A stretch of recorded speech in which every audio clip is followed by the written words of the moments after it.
Hey everybody! So today for math, we have a couple different activities to do. So this is the first activity. So in this activity, you're going to pick out a few numbers that are special to you between 0 and 99. So you can look at your 0 to 99 chart in your packet to help you, or if you can't find it, you can print one out. Or you can look at the one right down here on the PowerPoint. Okay, so you need to think really, really hard about a number that you really, really like. So I put an example here.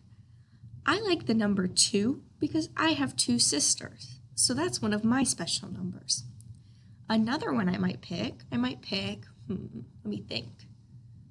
I might pick 26 because I was born on January 26th. So another special number to me could be 26. I want you to think of a couple of your special numbers and talk about it with someone around you. Okay, bye.